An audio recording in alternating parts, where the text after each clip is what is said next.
نحمدہ ونصلی علی رسولہ الکریم۔ اعوذ باللہ من الشیطان الرجیم، بسم اللہ الرحمن الرحیم۔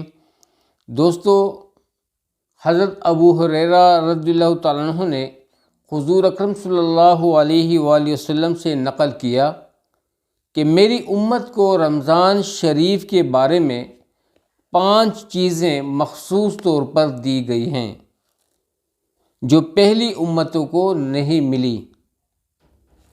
نمبر 1 یہ کہ ان کے منہ کی بدبو اللہ کے نزدیک مشک سے زیادہ پسندیدہ ہے۔ نمبر 2 یہ کہ ان کے لیے دریا کی مچھلیاں تک دعا کرتی رہتی ہیں اور افطار کے وقت تک کرتی رہتی ہیں۔ نمبر 3 جنت ہر روز ان کے لیے آراستہ کی جاتی ہے۔ پھر حق تعالی جل شانہ فرماتے ہیں کہ قریب ہے کہ میرے نیک بندے دنیا کی مشقتیں اپنے اوپر سے پھینک کر تیری طرف آ جائیں۔ نمبر 4 اس میں سرکش شیاطین کو قید کر دیے جاتے ہیں۔ قید کر دیے جاتے ہیں کہ وہ رمضان میں ان برائیوں کی طرف نہیں پہنچ سکتے جن کی طرف غیر رمضان میں پہنچ سکتے ہیں۔ نمبر 5 رمضان کی آخری رات میں روزہ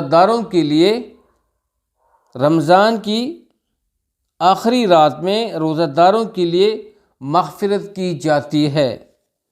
صحابہ رضی اللہ تعالیٰ عنہم نے عرض کیا کہ یہ شب مغفرت شب قدر ہے؟ فرمایا نہیں، بلکہ دستور یہ ہے کہ مزدور کو کام ختم ہونے کے وقت مزدوری دے دی جاتی ہے۔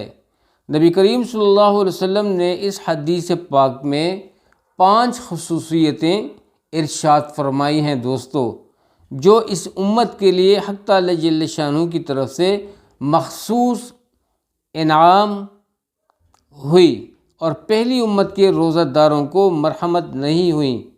کاش ہمیں اس نعمت کی قدر ہوتی اور ان خصوصی عطایا کے حصول کی کوشش کرتے۔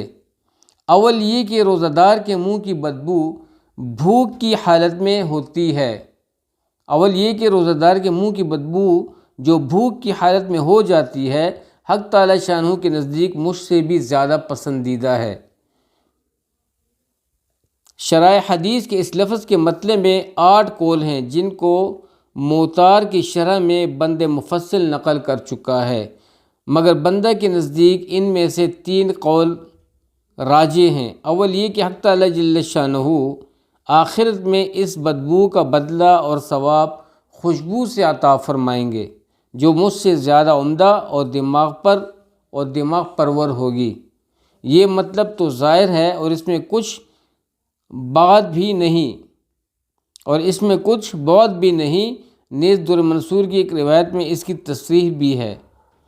دوستو، آپ صلی اللہ علیہ وسلم نے روزہ دار کی کتنی فضیلت بیان کی اور کتنے انعامات کے ذکر کیا۔ اللہ سبحانہ تعالی ہمیں ان سارے کے سارے انعامات سے مستفید فرمائے اور اس رمضان مبارک کی برکت سے اللہ سبحانہ تعالی ہمارے دونوں جہانوں کی زندگی آسان فرمائے، اور سب سے پہلے اللہ سبحانہ تعالی ہمیں اپنی رضا نصیب فرمائے اور اس عمل کو اللہ کریم ہماری معافرت کا ذریعہ بنائے۔ تو اب تک کے لیے اتنا ہی۔ اپنی ڈھیر ساری دعاؤں میں یاد رکھیے گا۔ السلام علیکم ورحمۃ اللہ وبرکاتہ۔ جیت رہیں، آباد رہیں۔